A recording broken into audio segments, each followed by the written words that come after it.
Magandang araw po mga kasundo. Ito po si Kuya Bari. Ang magkukwento po ngayon ay si Kuya Chris ng ating kapatid na channel na Ang Hukom. Sana po ay tangkilikin niyo rin po si Kuya Chris, isang napakagaling na narrator din po. Heto na at simulan na natin ang ating kwento. Kapag piyesta, dalawa lamang ang maiisip mo: pagkain at sayawan. Isa ang piyesta sa mga nakaugaliang ipagdiwang ng mga Pilipino. Maaaring ikaw ang bisita. Maaaring ikaw ang naghahanda para sa bisita. Alin ka man dyan, isa lang ang nararamdaman mo tuwing piyesta: kasiyahan. Sapagkat dito natin makikita ang pagiging mapagbigay ng ating kapwa. Magandang araw, Kuya Bari. Binabati ko pala kayo ng isang mapagpalang araw, lalo na sa iyong programa, sa lahat ng mga bumubuo nito at sa iyong mga masugid na tagapakinig saan mang dako ng Pilipinas sila naroroon. Tawagin mo na lang ako sa pangalang Toto. Oo nga pala, nais ko lang pong linawin na isa po akong babae, Kuya Bari, na pinangalanan ng lalaking pangalan. Sa kasalukuyang panahon, ako po ay 54 at ako po ay tubong kulin na naririto ngayon sa Mindanao, sa Davao City. Ang aking ibabahaging kwento ay nangyari ito taong 1954, kung saan ako ay 16 na taong gulang. Isang manunulat ang aking kapatid at sa kanya ko nalaman ang inyong programa. Tinanong niya ako kung may karanasan ako sa piyesta, kung naging bisita ba ako o ako mismo nakatanggap ng bisita. At sakto po na ako ay may karanasan at aking ibinahagi sa kanya. Kuya Bari, noon sa panahon nila Teniente Gimo, kung kilala mo po siya, ang dayong kaklaseng naging bisita sa piyesta ang kanilang balak na gawing handa. Subalit hindi natuloy sapagkat nakatakas ang babaeng bisita. Ngunit sa aking kwento ay hindi ganoon ang nangyari.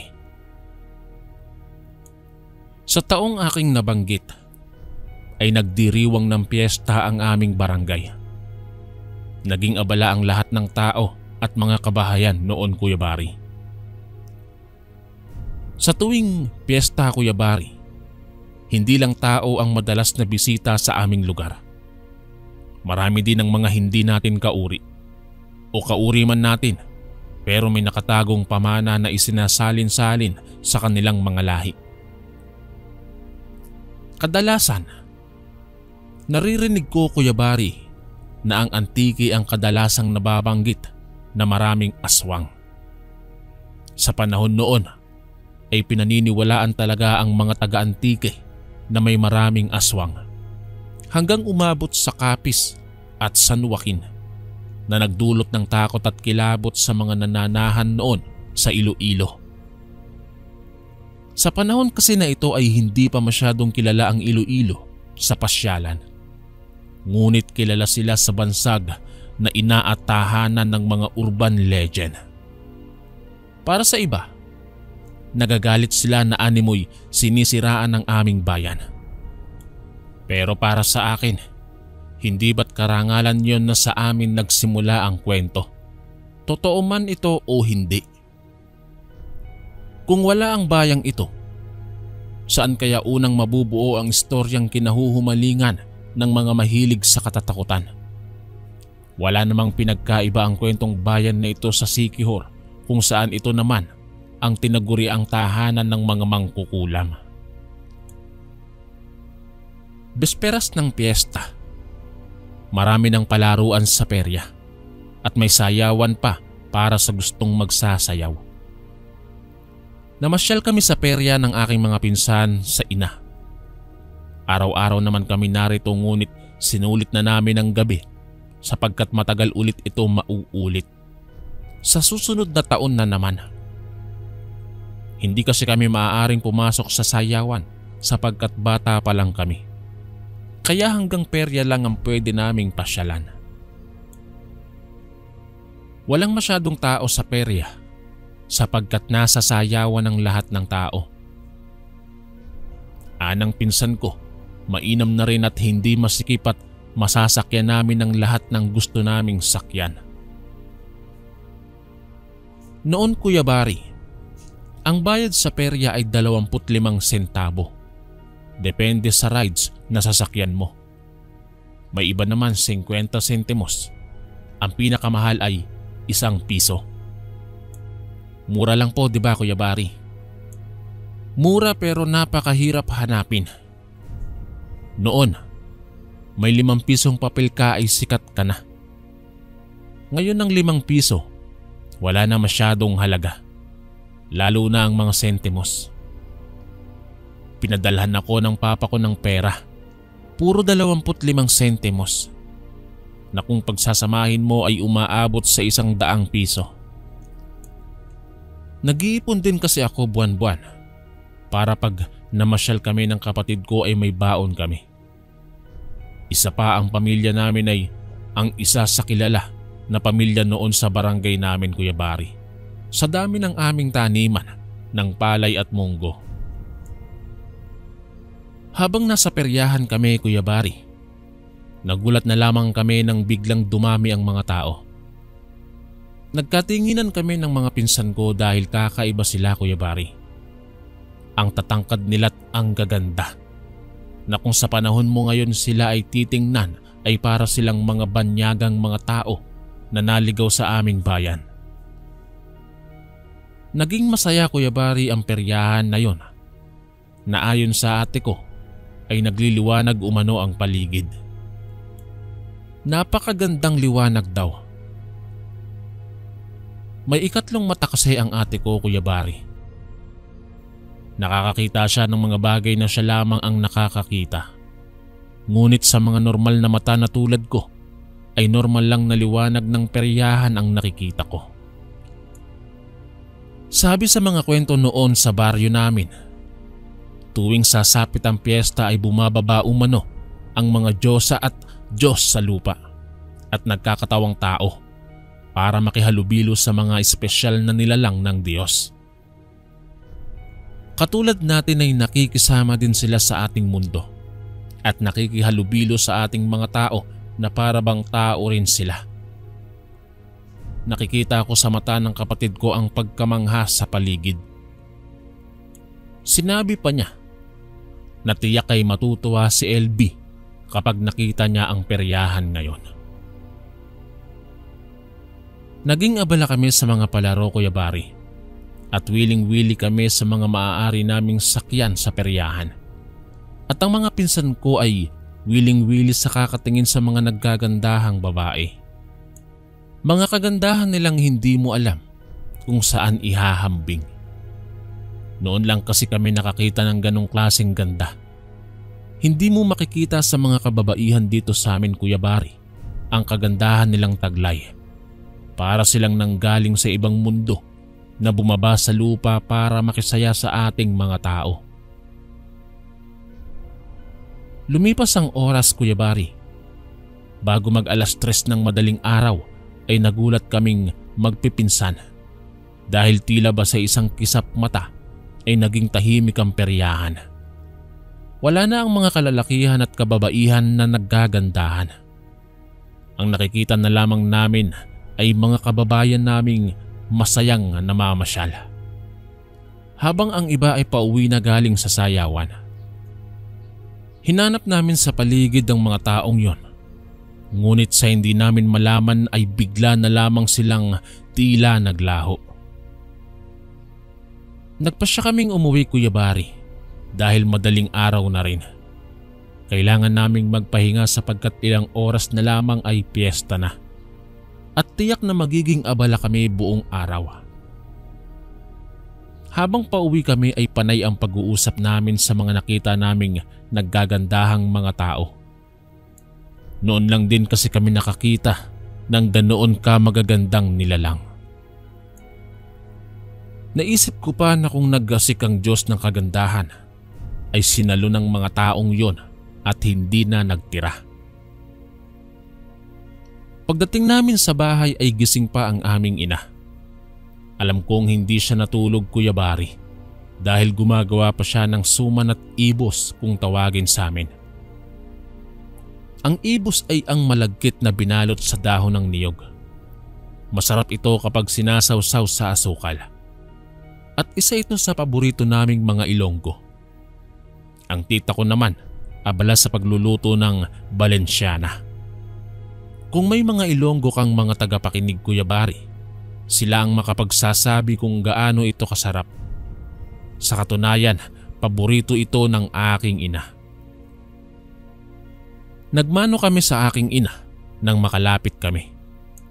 Ngunit pagkatapos naming magmano ay may pingot pa kaming natanggap ni Ate Inday sa kanya.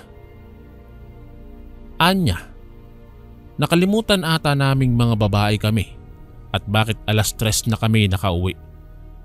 Samantalang ang kapatid namin na si LB naglalaway na dahil sa pagtulog.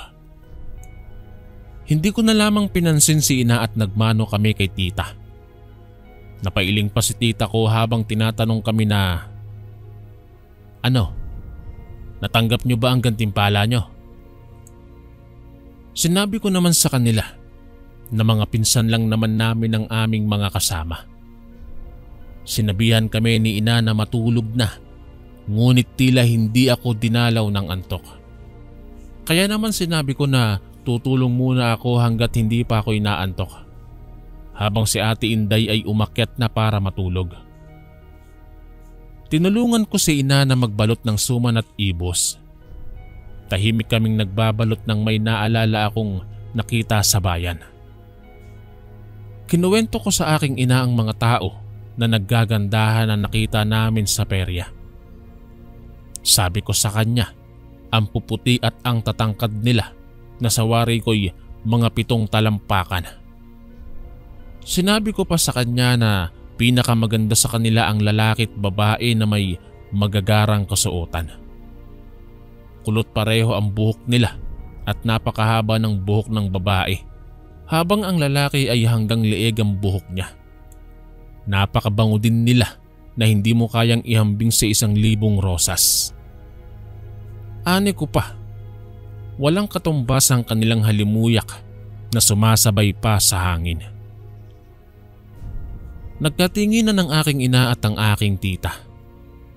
Yung mga tingin na may alam sila kung sino ang mga taong yun. Napabuntong hininga ang aking ina, tsaka sinabing hindi na bago yun sa aming bayan. Anya, madalas bumisita ang mga nilalang na yun sa aming baryo tuwing piyesta. Ayon pa kay ina, ang mga nilalang na yun ay hindi natin kauri. Sila'y bumababa sa lupa para makihalubilo sa ating mga tao at makisaya. Ngunit bago sumapit ang 3:00 ng madaling araw, ay mawawala na lamang silang bigla. Nagulat ako, Kuya Bari, dahil ngayon ko lamang ito nalaman. Ang totoo po niyan, wala po akong kakayahang makita ang mga hindi natin kauri. Hindi po ako katulad ni LB at Ate Inday na may 3 mata at madalas silang makakita ng mga hindi natin kauri. Naguluhan ako, Kuya Bari, dahil kung hindi natin kauri ang mga yon, ay bakit ko nakikita? Ayon pa kay ina, nagpapakita talaga sa lahat ang mga nilalang na yon tuwing ipinagdiriwang ang kapiestahan sa aming barangay at kahit sa ibang barangay. Alam mo po ba, Kuya Bari, ako man sa aking sarili ay hindi makapaniwala. Hindi kasi ako palapaniwalang tao sa mga kababalaghan.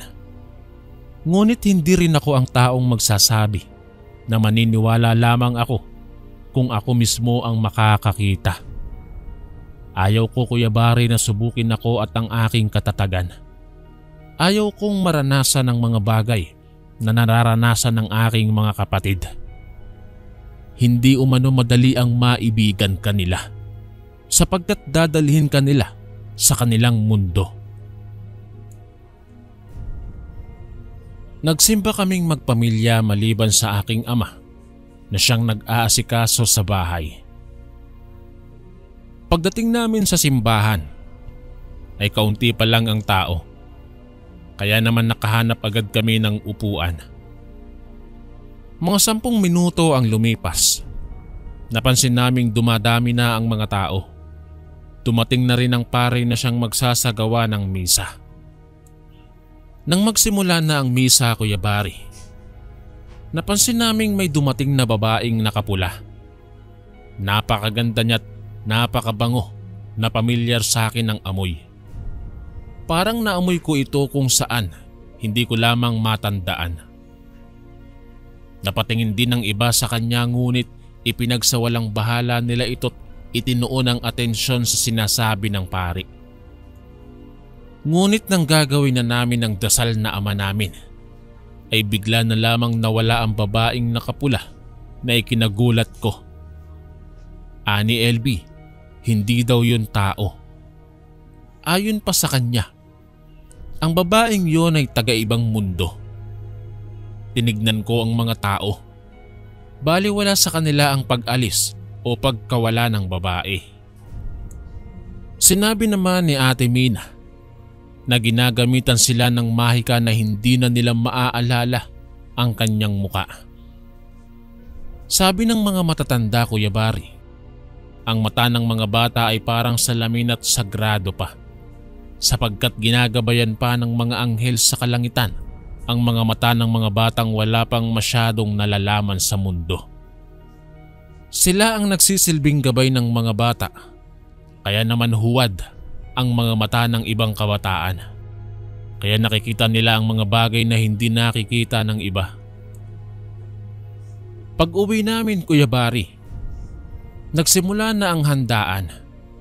Marami ang bisita sa aming tahanan. Ang iba kakilala ko, ang iba naman ay hindi. Maliban sa mga hindi nakikitang naging bisita ng aming piyesta, ay naging panauhin din ng aking ama, ang aming tiya na nagmula pa sa dalid kong tawagin. Ayon kay ama, ito ay ang aming lola Susing na tiya ng aming ina. Ngayon lamang namin siya nakita, kaya hindi namin siya kilala. Nagmano kaming magkakapatid sa kanya at siya na may napatingin lang sa amin. Nang makita siya ni inay, nagmano ito sa kanya at sinabihan kaming maglaro muna kami sa labas kasama ng mga pinsan namin. Napapalingon ako kay Lola Susing na kausap ng aking ina. Sa hindi ko malamang dahilan, Kuya Bari, ay nangilabot ako nang bigla na lamang tumingin sa akin ang aming Lola Susing. Sa takot ko ay dali-dali akong sumunod sa aking mga kapatid. Sinabi ko kay LB na mukhang hindi maganda ang aking pakiramdam tungkol kay Lola Susing na kanya namang sinang-ayunan. Anya, maging siya ay natakot sa talas kung tumingin ng lola namin na tiya ni ina. Sinaway naman kami ni Ate Inday na huwag kami magsasalita ng kung ano-ano dahil baka mamaya'y marinig ni Lola ay pagalitan pa kami. Sa pista, Kuya Bari, makikita mo ang iba't ibang mukha ng tao. May mahiyain, may mga hindi nahihiyang kumain at sanay na sa ganitong mga okasyon. May iba naman na kunwari kaunti lang ang kakainin dahil makikikain na naman sa iba. Hanggang gabi ay ipinagdiriwang namin ang piyesta, Kuya Bari. At sa hindi ko malamang dahilan ay tila ba hindi nun nauubos ang tao. Para bang habang tumatagal ay mas lalo silang dumadami. Nakikita ko na ang pagod sa mukha ng aking ama at ina. Maging ang aking tiya na katuwang ni ina sa pag-aasikaso sa handaan. Nakita kong nagpaalam na ang aking Lola Susing na aalis na. Sinabihan pa siya ni inang na magdala ng pagkain para kay Lolo Ilyot na nasa dalid na iwan. Ngunit nagpasalamat ang tiya at sinabing hindi na dahil hindi naman mahilig sa mga karne ang lolo naming iyon. Nang aalis na sana si Lola ay nakasalubong niya ang isa sa mga kapitbahay namin na makikikain din sana. Nang makita siya nito ay binati siya na kung ano umano ang ginagawa ng aswang na matanda sa aming baryo. Siniko lang siya ng kanyang kasamahan at humingi ng pasensya kay Lola Susing. Sabi pa ng kasamahan ng kapitbahay naming yon, napapangalanan ko na lamang na Boy na nakainom na umano ito. Hindi lang umimik si Tia at sinabihan na lang din ni Ina ang mga kasamahan ni Boy na ipasok na lamang ito sa loob. Hindi naman kasi ganun ang kapitbahay naming yon kung hindi siya lango sa alak.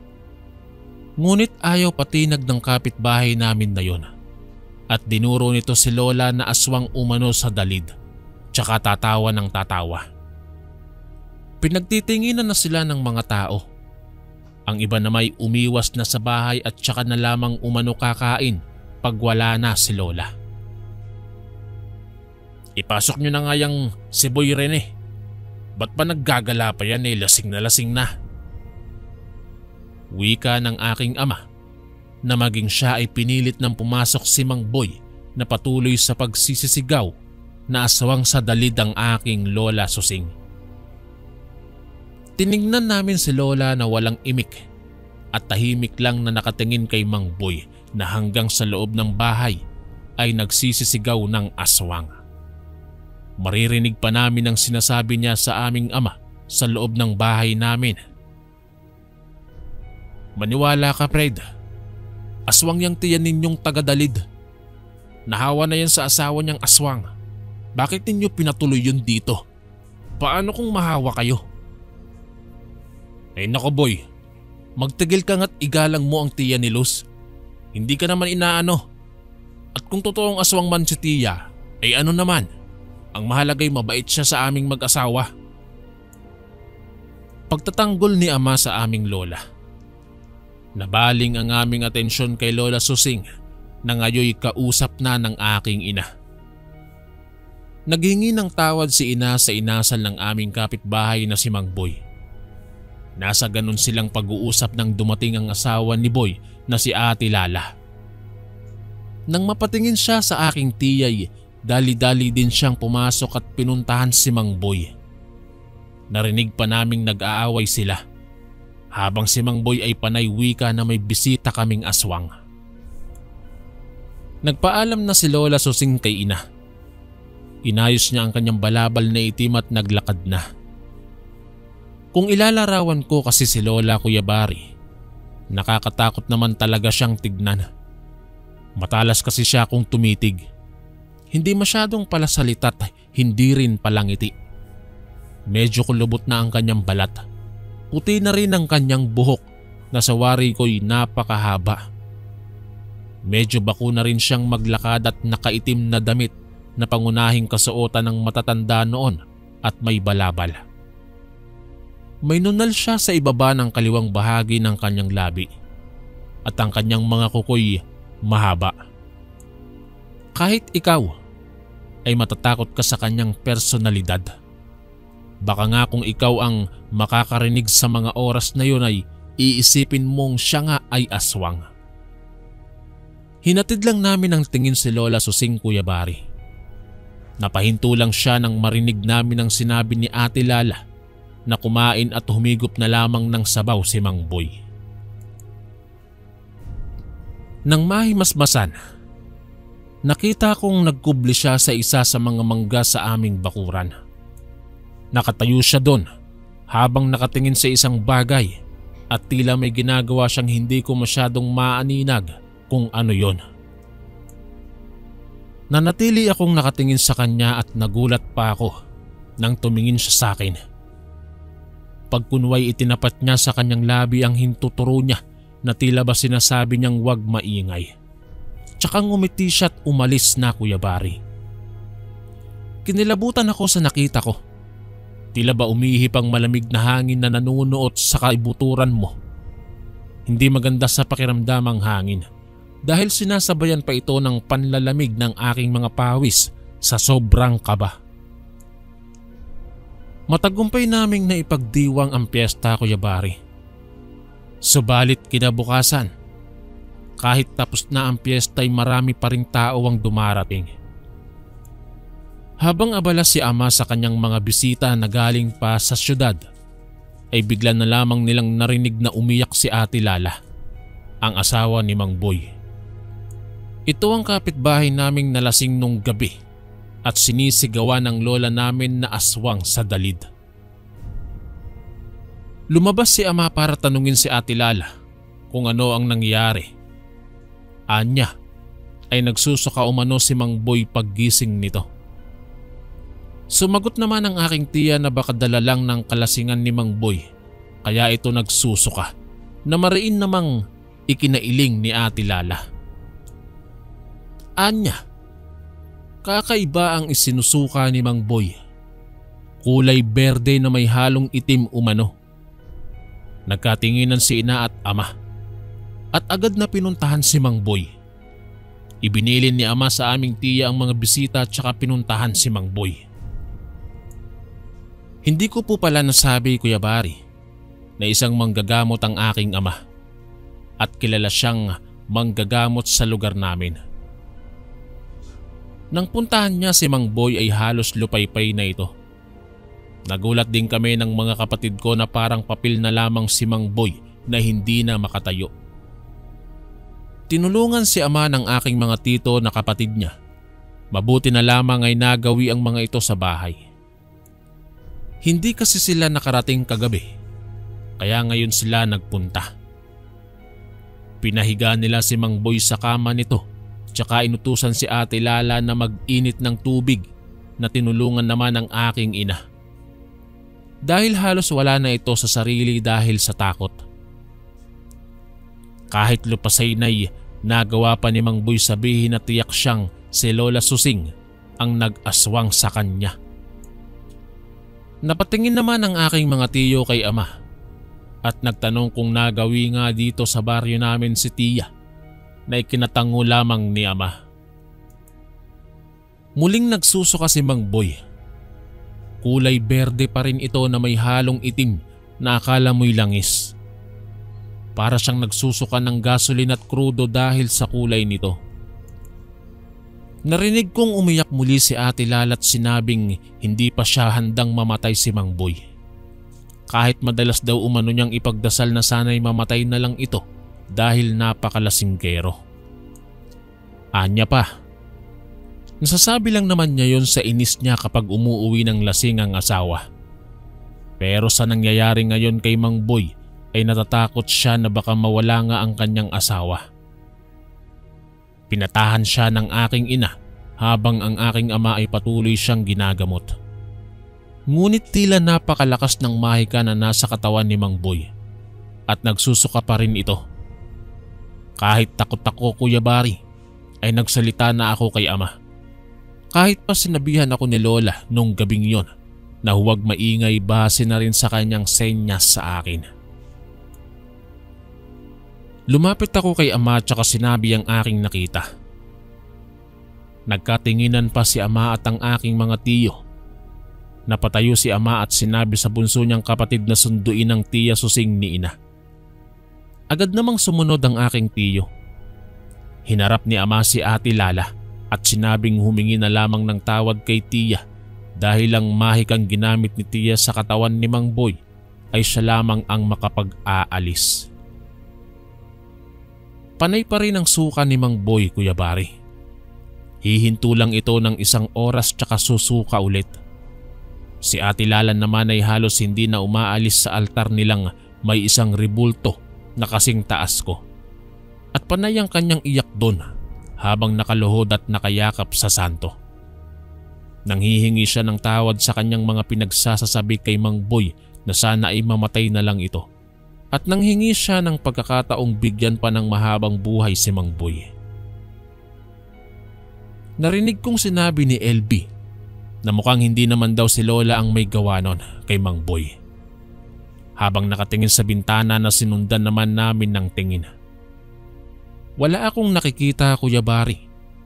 Ngunit sila ni Ate Inday ay mayroon. Ayon kay LB at Ate Inday, mga galit daw na nilalang ang nasa labas. Hindi lang nila alam kung ang mga ito ang dahilan ng pagsusuka ni Mang Boy. Ilang oras din ang aming hinintay nang makarating na si Lola Susing kasama si Lolo Elliot. Nang makita sila ni Ate Lalay, halos lumuhod na ito sa harapan ng matanda habang humihingi ng tawad. Sinabi niyang hindi naman umano sinasadya ni Mang Boy na sabihan siyang aswang. Dala lamang ito ng kalasingan ng asawa.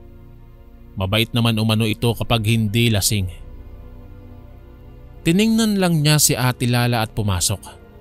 Ni hindi niya ito kinausap.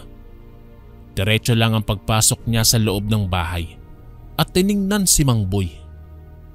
Tinawag niya si Ama at nag-usap sila. Mukhang malalim ang kanilang pinag-uusapan. May pagkakataon pang sabay silang napatingin sa bintana kung saan ang tinitignan ni LB at Ate Inday. Lumabas si Ama at Lola Susing sa likod kung saan ang bintana na kanilang tinitingnan. Tila ba may kinakausap sila doon. Si Lolo Elliot naman ay hinarap si LB at Ate Inday tsaka tinanong ng, "Nakikita niyo ba sila?" Napatango naman ang aking mga kapatid at ako naman ay sinabi kong hindi ko nakikita ang mga nakikita ng mga kapatid ko nang magawi ang tingin niya sa akin. Sinabi niyang mas mainam, mapalad umano akong walang nakikita dahil mabubuhay at makakapamuhay akong normal na walang takot sa paligid ko. Ang magkaroon ng ikatlong mata ay isa umanong regalo, ngunit hindi maituturing na isang biyaya sapagkat may kaakibat itong responsibilidad.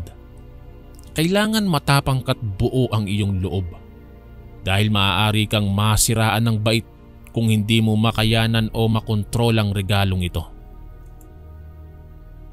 Bumalik na si Ama at Lola Susing sa loob na tila ba tapos nang makipag-usap. Dahil baguhan pa lamang ang aking ama sa panggagamot at hindi pa niya gamay ang ganitong klase ng mga sitwasyon, ay si Lola Susing ang nagsagawa ng panggagamot. Tila ba bumulong sa hangin ng tiya at pinapahiran niya ng kanyang laway ang tiyan ni Mang Boy. Nung unay ayaw pa ni Mang Boy, Kuya Bari, dahil baka umano mahawa siya sa pagiging aswang ni tiya. Tumayo si tiya at sinabing pwede naman niyang hayaang magsuka na lang nang magsuka si Mang Boy. Ngunit maagap na nakiusap si Ate Lala kaya muling ginamot niya si Mang Boy. Ilang minuto din ang lumipas nang mahimasmasa ng lasing naming kapitbahay. Masigla na itong bumangon na tila walang nangyari. Agad siyang pinainom ni Ate Lala ng mainit na tubig at nagpasalamat kay Lola.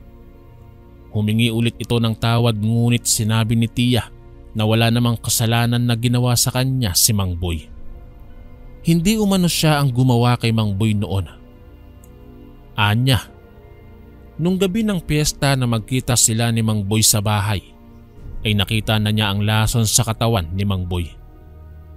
May isa umanong nilalang ang nagalit kay Mang Boy at ito ay bisita nila sa piyesta. Ang nilalang na ito ay nag-anyong tao para sana makisaya sa okasyong ipinagdiriwang ng barangay. Naging kainuman ito ni Mang Boy ngunit dahil iba ang ugali ng lalaki kapag nalasing ay nabastos niya ang nilalang na to. Nilagyan niya ng laso ng katawan ni Mang Boy. At nung nakita ko umano siya na nakatayo sa puno ay kanyang inorasyonan umano si Mang Boy para maisuka nito ang mga laso na nasa kanyang katawan. Hihinto din naman umano ang pagsusuka ng lalaki kung maubos na niyang isuka ang lason. Anya pa, hindi naman siya nagagalit na tinatawag siyang aswang. Mas gusto pa nga niya ito para hindi siya lapitan ng tao para magpagamot. Ang Lola Susing ko pala ay isang manggagamot at ang kanyang asawa na si Lolo Elliot ay ang aswang. Ngunit hindi ito namiminsala. Kaya hindi siya kumakain ng mga karne o mga may dugo para hindi umano siya matakam sa laman. Kaya naman puro gulay ang kinakain ni Lolo Elliot at kaya pala ganon siya kasigla. Anang matanda na hindi naman lahat ng aswang ay masasama. May iba na pinipiling makapamuhay ng normal katulad niya. Anya, minsan mas tao pa ang aswang kaysa sa mga normal na tao. Hindi din niya balak hawaan ng Lola Susing o maging ang kanilang mga anak.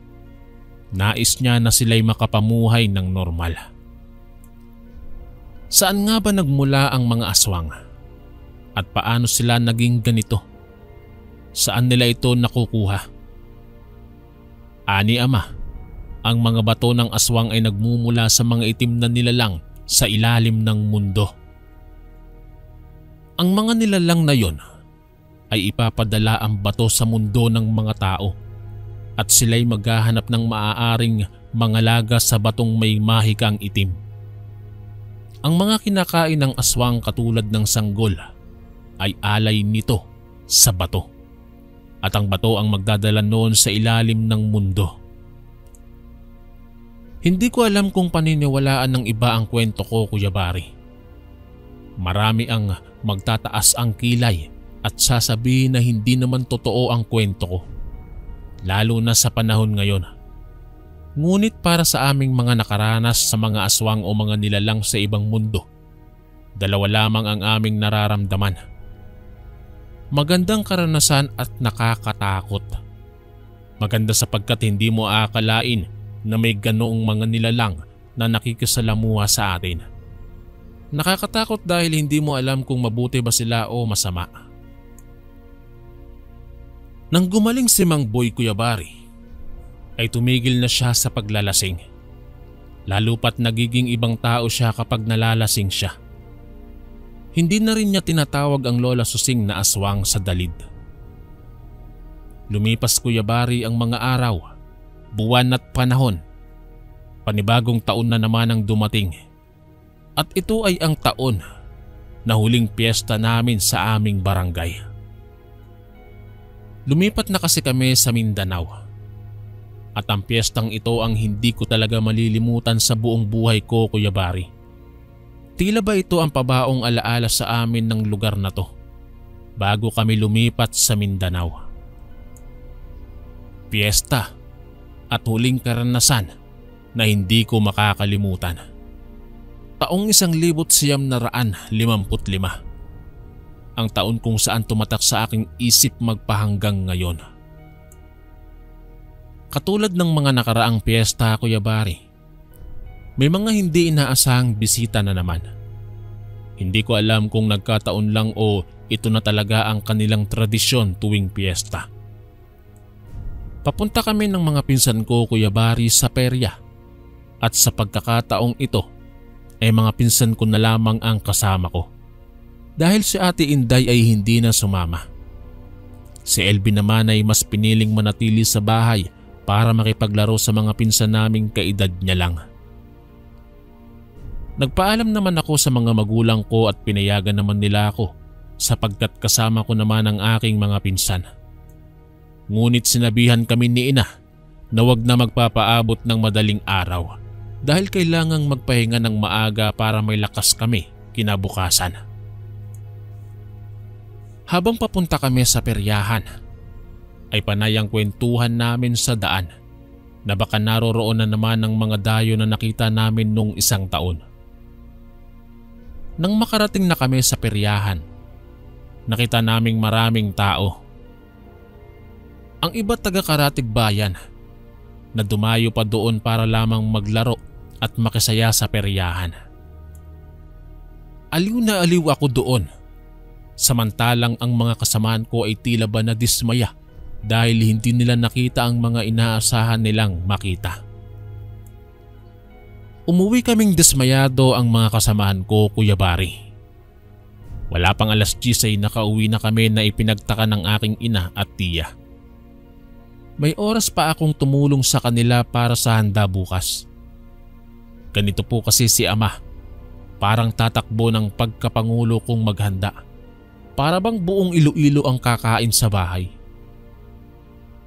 Nagpasya na akong matulog, Kuya Bari, Ngunit dumaan muna ako kay ama sa likod bahay kasama ang mga tito ko na naging katulong niya sa paghahanda ng mga sahog para sa lechon.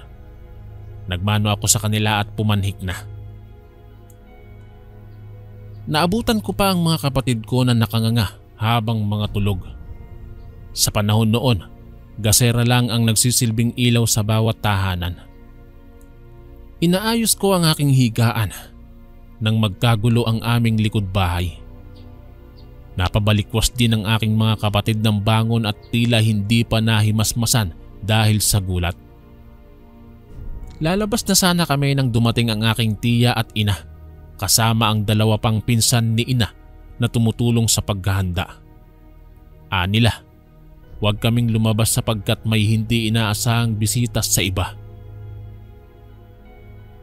Sumilip kami sa bintana at nakita namin ang aming mga kabaryo at ang aking ama na nakikipagbuno sa isang nilalang. Hindi ko mawari, Kuya Bari, kung tao ba ang kalaban nila ama o hayop. Basta ang nakikita namin ay mabalasik ito't nagkakagulo na sila dahil sa nananalanta na ito. Sumisigaw na sila ama dahil napakalakas talaga nito, Kuya Bari. Nasugatan na rin ang iilan sa mga kabaryo namin. Habang nasa ganoon silang sitwasyon, may isa pang nilalang ang biglang dumating at nakipagbuno sa nilalang na nakakatakot. Maya-maya pa'y dumating si lola namin na tiya ni ina at sinabing pumasok na ang mga tiyo dahil delikado ang bisita nilang hindi inaasahan. Sila na daw umano bahala ng kanyang asawa at ni ama. Nakita kong tumakbo si ama papasok. Nang makaakyat siya'y dali-dali niyang kinuha ang buntot pagi niyang palagi niyang inoorasyonan at pinapahiran ng langis. Tinanong pa siya ni ina na kung ano umano ang nangyayari. Ang sabi ni ama ay may bisita umano ang baryo na isang nilalang na hindi kaaya-aya. Bumaba si ama at nakita naming nilalatigo niya ang nilalang habang dinadasalan ng aking lola. Ayon kay ama, aswang umano yun at nais pala akong kuhanin, Kuya Bari, dahil nasarapan umano sa aking laman. Nakita umano niya akong pauwi at sinundan ako. Hindi niya lamang ako makuha kanina sapagkat isa sa mga pinsan ko ang may habak na nakaakbay sa akin. Natakot ako, Kuya Bari. Kung hindi dahil sa pinsan ko ay naging ulam na ako ng aswang na bumisita sa bahay namin. Bisita naming hindi ang handa sa mesa ang pakay, kundi ako.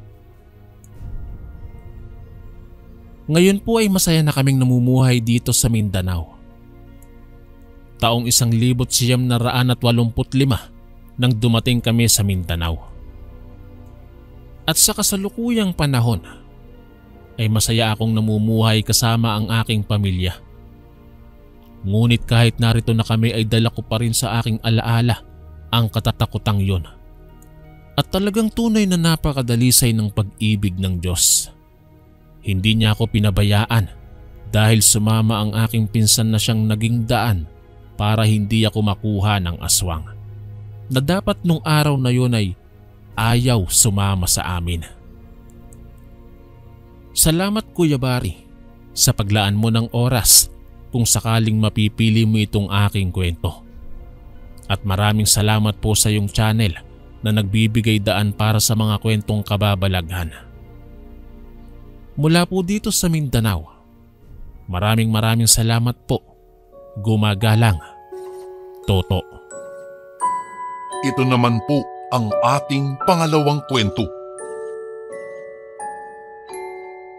Isang magandang araw po sa inyong lahat. Sana po ay mabasa niyo ang aking kwentong ito, Kuya Bari. Ngunit bago po ang lahat, itago niyo na lang po ako sa pangalang Victor. Natatandaan ko pa noong bata ako. Mahilig po ako sa suman. Ito ang paborito kong merienda at almusal. Ito rin ang laging niluluto para sa akin ng yumao kong lola. Noong malakas pa siya, lagi ko pa siyang pinanonood noon sa likod ng bahay namin kung paano niya gawin ang suman. Pagkatapos niya lutuin iyon, sabay pa kaming kakain sa hapon. At pagkagising ko naman sa umaga, laging lumalaki ang ngiti ko kapag ito ang nakikita ko sa hapagkainan. Basta, ang dami kong masasayang alaala sa suman. Ngunit mula noong pumanaw na si Lola, parang nagbago na rin ang buhay ko. Naging malungkot na ako dahil hindi ko na matitikman pa ang suman niya habang buhay. Marami namang nagtitinda ng ganoon sa amin pero iba pa rin ang gawa niya. Sa lahat kasi ng natikmang kong suman, Kuya Bari, yung kay Lola talaga ang pinakamasarap. Hindi mo na kailangang isawsaw sa asukal. Isusubo mo na lang siya ng diretsyo, manunuot sa dila, ngipin at gilagid mo ang linamnam nito. Ngunit pagkatungtong ko po sa high school, doon ako nakatikim ulit ng isang napakasarap na suman. Nagsimula iyon nang makilala ko ang isang tindera sa amin ng suman. Isa itong magandang babae, Kuya Bari. Matangkad, maputi at naglalako ng suman sa harap ng paaralan namin. Noong una po, hindi ko ito pinapansin dahil akala ko ay wala rin itong pinagkaiba sa mga tindahan ng suman at naglalako ng suman sa aming bayan. Pero habang tumatagal, napapansin kong araw-araw ay laging may bumibili po sa kanya. Laging mahaba ang pila. Mula sa labas ng paaralan hanggang sa papasok sa loob ng classroom. Lagi kong nakikita ang mga kaklase ko na may daladalang suman galing po sa kanya. Hindi ko alam kung ano ba ang meron dito at bakit patok na patok ito ngayon sa buong campus. Pati nga mga teacher namin ay bumibili rin dito at madalas ay binabaon pa nila sa faculty. Doon na ako binalot ng kuryosidad. Siguro, oras na upang subukan ko rin iyon. Matagal-tagal na rin mula nang hindi ako makakain ng suman. Kaya naman ng hapong iyon, sinubukan kong hanapin ang babaeng ito sa harap ng aming paaralan. Nakita ko siyang nagliligpit na sa pwesto niya. Ay, wala na po ba? Tanong ko sa kanya. Lumingon siya sa akin at ngumiti ng maluwag nang masilayan ako. Naku, buti na lang humabol ka. Meron pa rito natitirang dalawa. Bilhin mo na para makauwi na ako. Dalawa na nga lang talaga ang natira, Kuya Bari. Ang isa ay medyo bakbak na ang balat. Pero dahil nahiya naman akong tumanggi, binili ko na lang para kahit papaano maging masaya siya sa pag-uwi niya dahil sold out lahat ng suman niya. Itinago ko muna iyon sa bag ko, Kuya Bari. At pagka-uwi ko sa bahay, naabutan kong naglalaba ang nanay ko.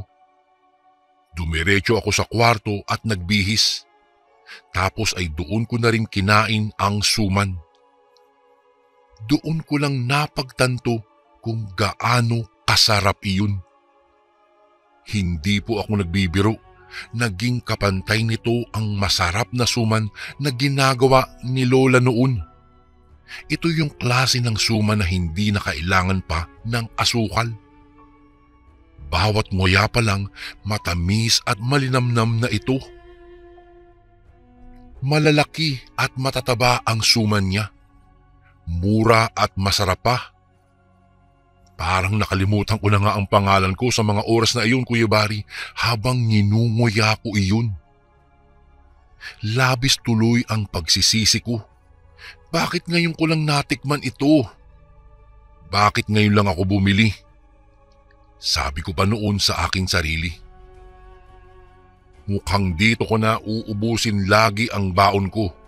Sa sobrang sarap ng suman na iyon, parang gusto ko nang mag-umaga para makapasok muli at makabili sa kanya. Noong maubos ko iyon, ay nagtungo naman ako sa kusina para itapon ang balat nun. Nang marinig ako ni nanay, sinabi niya sa akin na magmeryenda raw ako sa mesa. May binili raw si tatay kanina na tinapay at peanut butter na paborito ko. Ang ginawa ko, dinala ko na lang sa loob ng kwarto ko ang tinapay at palaman at doon kumain. Habang sinindihan ko ang kaset namin at nagpatugtog ng ilan sa mga paborito kong musika. Kinabukasan pagpasok ko, nakita ko muli ang magandang babae. Nakapwesto na ito sa harap ng eskwela namin at marami na uling mga batang bumibili dito. Agad naman akong nakipila upang bumili na rin. Gusto kong mag-almusal muna ng suman habang hindi pa nagsisimula ang flag ceremony namin dahil mamaya pang 7:00 iyon. Noong ako na ang susunod, bumili ako sa kanya ng 4 na piraso. Buti na lang may naipon pa ako sa mga baon ko noong nakaraang mga araw kaya nakabili ako ng ganito karami.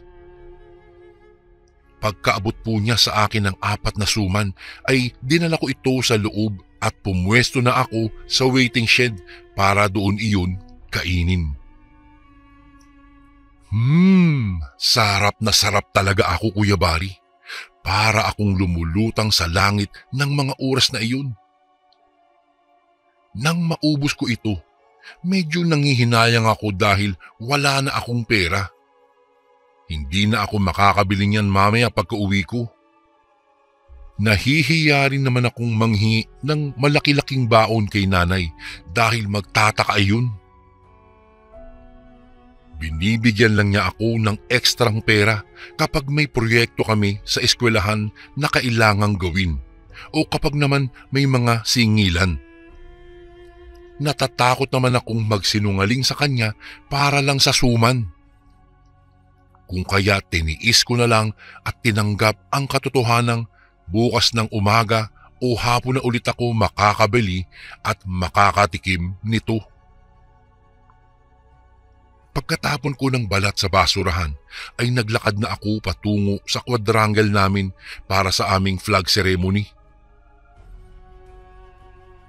Kinabukasan, araw ng Biyernes, huling pasok ko sa eskwelahan bago mag-weekend. Isang suman lang ang nabili ko dahil iyon lang ang kasya sa baon na ibinigay sa akin ni nanay. Kahit papaano, nag-enjoy pa rin naman ako dahil hindi talaga nakakasawa iyon. Kuhang-kuha niya talaga ang timpla ng lola ko, lalo na't pihikan pa naman ako pagdating po sa suman. Bago ko po ipagpatuloy ang kwentong ito ay may request sana ako sa iyo, kasundo. Isang pindot lang ito, kasundo, sa subscribe button namin. Malaking tulong po ito sa amin, kasundo, upang mapagpatuloy pa namin ang mas marami pang magagandang kwento. Salamat sa pag-subscribe mo, bagong kasundo. Pero alam niyo ba noong araw na iyon, may napansin akong kakaiba sa tendera ng suman na ito. Parang may iba sa kanya noon.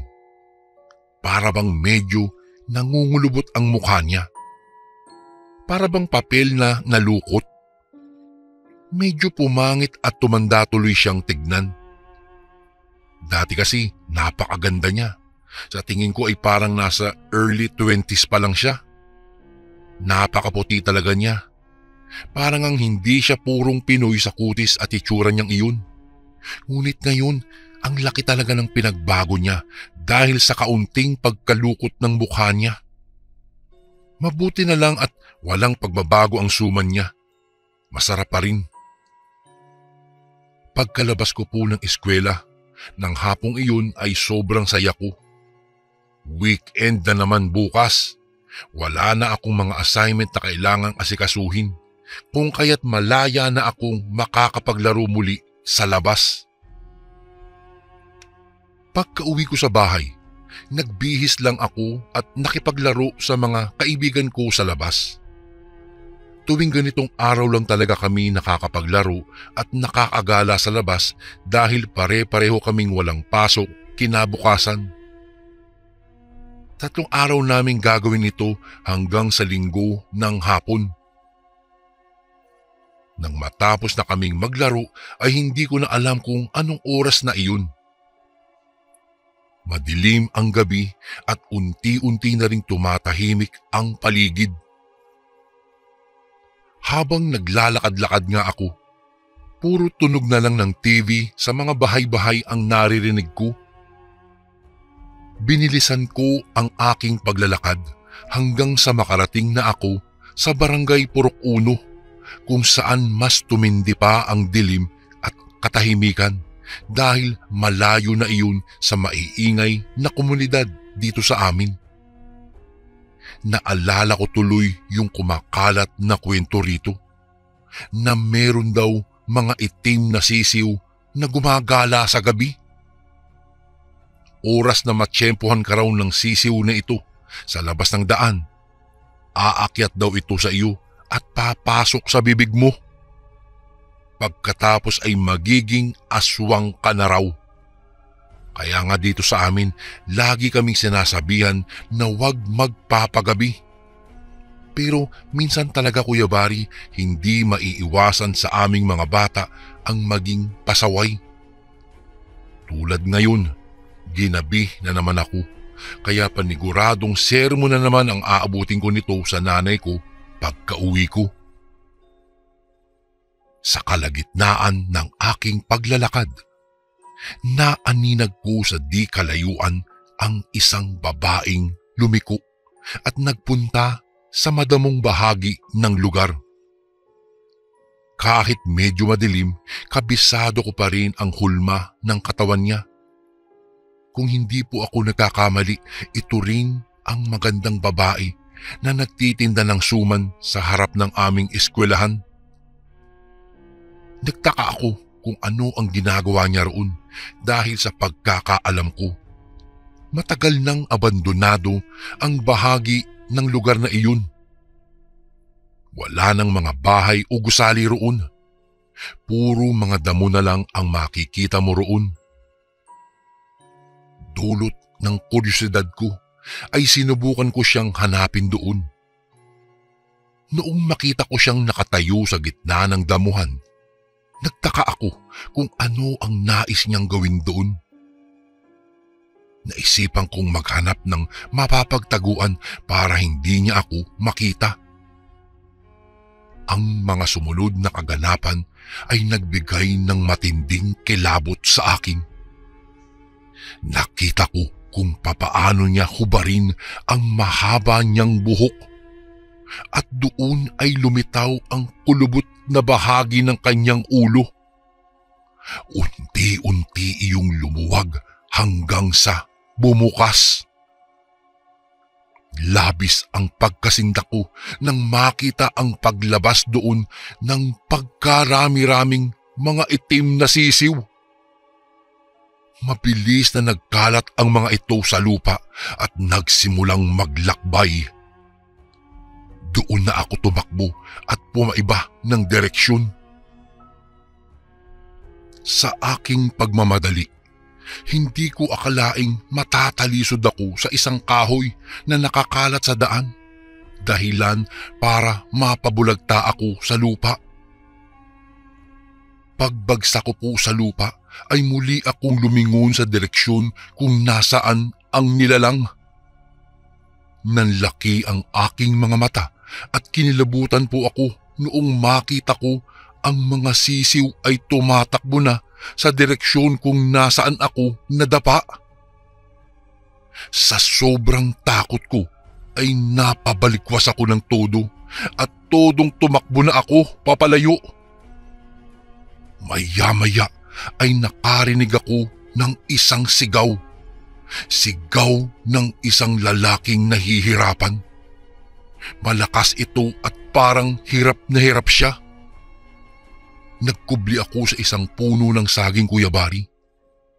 doon ko nasaksihan ang kakilakilabot na senaryo. Kitang-kita ko, Kuya Bari, ang pagpasok ng isang maitim na sisiw sa bunganga ng nasabing lalaki. Sumisigaw ito habang hawak-hawak niya ang kanyang liig. Hindi ako makapaniwala sa aking mga nakikita. Mula doon, gumapang ako pabalik sa kalsada at kumaribas na ako ng takbo. Bumagsak ang malamig na pawis sa buong katawan ko dahil sa kaba na nararamdaman ko ng mga sandaling iyon. Takbo lang ako ng takbo. Hindi na ako nagsisigaw dahil walang tao sa parteng iyon. Mabuti na lang, ligtas akong nakauwi sa amin at walang sisiw na dumapo sa akin. Pagod na pagod ako. Doon ko palang natuklasan na ang babaeng iyon pala ang nagdadala ng salot sa amin. Sa kanya nagmumula ang mga sisiw na gumagala sa gabi at pumapasok sa loob ng katawan ng tao para maging aswang. Doon ko rin napagtanto kung bakit kulubot ang kanyang mukha. Kaya pala kumukulubot ng ganoon ang mukha niya dahil ang balat niya sa ulo ay natatanggal. Bumubuka at doon namumugad ang mga sisiw na ito. Hindi po talaga ako nakatulog ng gabing iyon sa sobrang takot. Kinabukasan, ikinuwento ko ito sa aking nanay at maging siya ay nabigla sa kanyang mga narinig sa akin. Agad namang ibinalita ito ng aking nanay sa barangay namin kung kaya't agad itong pinuntahan sa tapat ng eskwelahan. Ngunit sa kasamaang palad ay hindi na natagpuan ang nasabing babae. Malamang po noong gabing nasaksihan ko siya ay nakita niya ako kung kaya't hindi na ito nagpakita pang muli. Kahit ngayon na malaki na ako, Kuya Bari, hindi pa rin nawawala sa aking alaala ang nakita kong iyon. Isang babae na may alagang mga itim na sisiw sa loob ng kanyang ulo. Isang pangyayaring hindi ko po malilimutan. Isang babae na nagbalat kayo upang manlinlang at maghasik ng lagim. Hindi ko talaga inaakala na ang isang magandang babae na katulad niya ay isa palang aswang. Isang karanasan ang aking nasaksihan at muntikan na akong maging aswang dahil lang sa isang tindera ng suman. Hanggang dito na lang po ang aking kwento, Kuya Bari. Maraming salamat po. Lubos na gumagalang, Victor. At ito naman po ang ating pangatlong kwento. Isang magandang araw po sa inyo, Kuya Bari. Kamusta na po kayo? Ako nga pala si James. Hindi ko po ikakailang sa kabila ng pagiging kalalaking tao ko ay matatakotin po ako. Ipis nga lang ay tumatalo na ako sa labis na pagkataranta at halos magwala sa labis na pandidiri. Kaya naman walang maniniwala kung sasabihin kong ang aking mga ninuno ay may lahing aswang. Lilinawin ko lang po sa inyo na ang aking mga ninuno lang po ang may lahing aswang, samantalang ako po ay normal naman na tao. Salamat po sa Panginoon. Hindi naman sa ikinahihiya ng aking mga magulang ang aming lahing kinagisnan, ngunit sa panahon kasi ngayon, kapag may kakaiba sa isang tao ay hindi nila ito nakikita bilang isang nakamamanghang bagay, kundi nakikita nila ito bilang isang nakahihindik na katotohanang hindi lahat ng tao sa ating mundo ay normal. Sa panahon po ngayon, wala nang bagsik ang mga aswang. Sila ay kontento na lang sa pagtatago sa kadiliman. Naghihintay ng mga bagay na pwedeng matawag nilang swerte para tanggapin sila ng nakararami. Hindi na sila kinatatakutan ng mga normal na tao. Sa halip, ginagawa na lang silang katatawanan. Kumbaga, immune na ang mga tao sa presensya nila. Kaya naman napilitang magtago ang mga aswang sa malalayong lugar kung saan aakalain ng mga normal na taong kagaya natin na hindi sila nag-e-exist. Nagsimula lang naman kasi ang lahat ng ito sa isang laro. Bata pa lang kami noon, Kuya Bari, nina Kuya Roy at Ate Katya, nang maglaro kami ng aswang-aswangan. Naiinis ako kasi ako ang palaging taya noon. Kaya para makaganti sa mga kapatid ko ay ginagawa kong katatawanan ang hitsura ko bilang aswang. Imbis na takutin ko sila ay ginagawa kong nakakatawa ang aking sarili na humahantong sa kunwariang pambubugbog nila sa akin at pinagtutulungan pa ako. Minsan, sa kalagitnaan ng aming paglalaro ay naabutan kami ni Nanay. Hindi ko alam kung bakit bigla niya kaming pinagalitan at pinalo pa kaming tatlo. Ang tanging sinabi niya lang, huwag ko raw gawing biro ang panggagaya sa mga aswang. Hindi ko pa po alam noon na may lahi pa ng ganoon si Nanay. Basta pagkatapos niya kaming paluin ay sinabi niya sa akin na hindi lahat ng aswang ay natutuwa sa pagkakataong mayroon sila ngayon. Iba sa kanila ay kinasusuklaman daw ang lahing mayroon sila dahil naging hadlang ito sa lahat ng mga bagay na pangarap at gusto nilang gawin sa buhay nila. Hindi lahat ng aswang ay masama. Ilan sa kanila ay mabubuti at nagliligtas pa ng mga taong inosente. Tinanong ko si Nanay kung bakit gano'n na lang siya kung makapagtanggol sa mga aswang. Tinitigan niya ako at pinagsabihang wala akong alam sa mga bagay-bagay.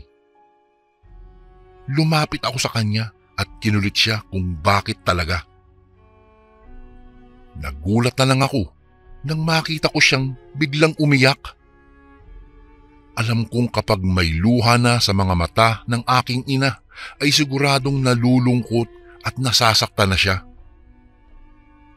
Dahil sa paslit pa lang ako, lumuhod ako at umiyak na rin. Humingi ng tawad sa aking ina. Kahit wala akong alam kung bakit nga ba nagalit sa amin si Nanay nang maglaro kami ni na ate at kuya ng aswang-aswangan ay hindi ko na din siya kinulit pa. Wala din namang sinabi sa akin si Nanay na alam kong iwinaksin na lang niya sa kanyang isipan ang ginawa niyang pag-iyak. Kinagabihan, palihim kong tinanong si Tatay kung bakit nalungkot at umiyak si Nanay nang maglaro kami ng aking mga kapatid ng aswang-aswangan. Kagaya kanina, tinitigan din ako ng aking ama, ngunit hindi naman ito umiyak. Tinanong niya ako kung bakit ko raw ginawa iyon. Buti daw hindi umiyak si Nanay. Sinabi ko kaagad na umiyak po si Nanay, kaya nga panay ang paghingi ko ng pasensya sa kanya. Bumuntong hininga lang ang aking ama at sinabing kapag sinabi niya sa akin kung bakit ba nalulungkot si Nanay sa usaping aswang ay hindi ko pa raw maiintindihan. Kinalimutan ko na lang, Kuya Bari, ang tungkol doon hanggang sa isang araw. Inanunsyo ng aming mga magulang na kailangan naming umuwi sa probinsya. May sakit daw kasi ang aming Lola Sita. Namilog ang aking mga mata nang marinig ang pangalan ng aking lola. Hindi ko maiwasang makaramdam ng pananabik. Sa lahat kasi ng lola na nakilala ko po, pinakapaborito ko si Lola Sita. Mahilig siyang magkwento sa amin, kaya naman umungot ako kaagad sa aking mga magulang na pumunta na kaagad kami sa probinsya. Ang sabi naman ni Nanay, Wag raw akong masyadong maging makulit dahil hindi kayang makipagkwentuhan ni Lola sa amin ngayon. May sakit raw ito at nangihina na. Dahil nga bata pa lang ako, Kuya Bari, umiyak ako ng umiyak kahit hanggang noong nasa biyahe pa lang kami. Noong makarating kami sa lumang bahay nila sa probinsya, sinalubong kami ng purong katahimikan. Dumagundong tuloy ang dibdib ko sa kaba dahil natatakot akong malaman kung ano nga ba ang sakit ni Lola. Pumasok si Nanay sa silid kung nasaan ang aking abuela at narinig ko ang paghagulgol niya ng iyak. Si Lolo ay nakayuko naman sa papag na yari sa kawayan. Pumapatak din ang mga luha nito kaya hindi ko maiwasang mag-alala. Walang paalam akong pumasok sa silid ni Lola at nakita siyang nakaratay sa kama. Sobrang payat ni Lola Sita at namumutla. Ngunit nang makita niya ako, nakita ko din ang pagliwanag ng kanyang mukha. Inilahad niya ang magkabilang braso na animoy gustong bigyan ako ng yakap. Ngunit nagulat ako kasi humarang sa gitna si Nanay at mariin niyang sinabing lumabas muna ako ng kwarto. Aaminin ko po, Kuya Bari, nasaktan ako sa ginawa ng aking ina. Miss na miss ko po si Lola pero hindi ko man lang siya nayakap. Ang sabi naman ni Tatay ay bawal ko siyang lapitan kaya para malibang ako, dinala ako ni na Ate Katya at Kuya Roy sa labas upang maglaro. Hindi ko magawang ituon ang aking atensyon sa laro. Nauulinigan ko kasi ang seryosong pakikipag-usap ni Tatay kay Lolo. Bago ko po ipagpatuloy ang kwentong ito ay may request sana ako sa iyo, kasundo. Isang pindot lang ito, kasundo, sa subscribe button namin. Malaking tulong po ito sa amin, kasundo, upang mapagpatuloy pa namin ang mas marami pang magagandang kwento. Salamat sa pag-subscribe mo, bagong kasundo.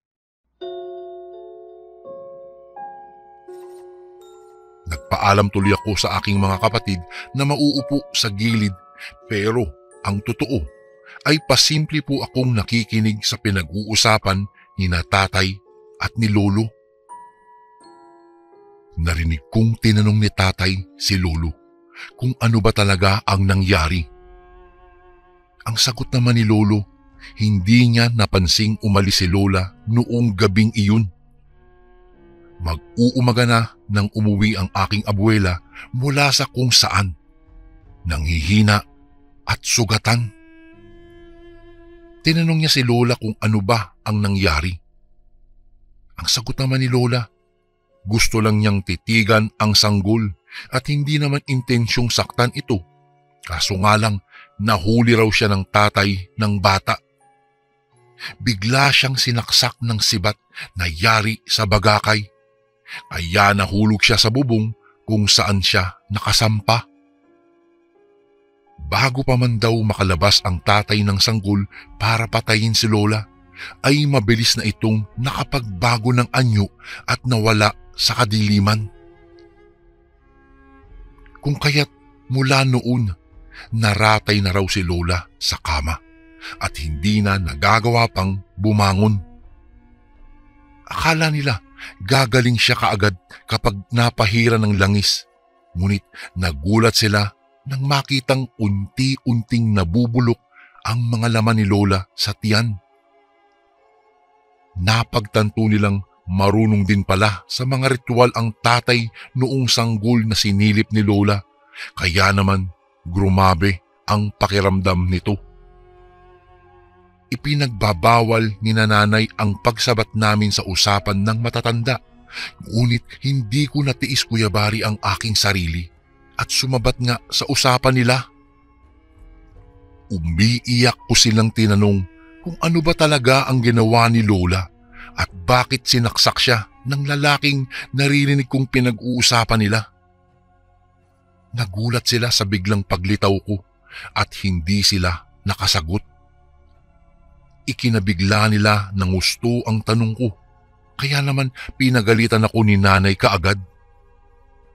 Nagulat ako at nasaktan, kung kaya't tumatakbo ako habang umiiyak paalis ng bahay na iyon. Hindi ko na malayang nakarating ako sa isang lugar kung saan may nagkukumpulang mga tao. Kakaiba ang tingin ng mga ito, tapos nagbubulungan sila. Hindi ko alam kung ano ba ang ginawa kong kasalanan sa kanila at kailangan nila akong pag-usapan at tingnan ng hindi maganda. Nang tangkain ko namang lumapit sa kanila ay nagunahan pa ang mga ito sa pagsara ng kanilang mga pinto at bintana na animoy pinandidirian ako. Umuwi akong nakayuko at malungkot. Nakasalubong ko pa sa daan sina nanay at tatay na kanina pa pala ako hinahanap. Niyakap ko sila at humingi ng paumanhin na ipinakita kong ugali sa kanila. Hindi ko lang kasi maintindihan kung bakit parang pinandidirihan si Lola maging ako sa baryong iyon. Nagkatinginan sina nanay at tatay, saka ako dinala pauwi. Naupo kami sa isang duyan sa bakuran at ikinuwento sa akin ang lahat ng gusto kong malaman. Kaya pala ayaw nilang ginagawa kong biro ang mga usaping tungkol sa aswang dahil si Lola mismo ay isa palang aswang. Nanlaki ang aking mga mata, Kuya Bari, at natigilan. Matagal na niya itong taglay sa kanyang pagkatao dahil nasa lahi na nila ang ganitong dugo.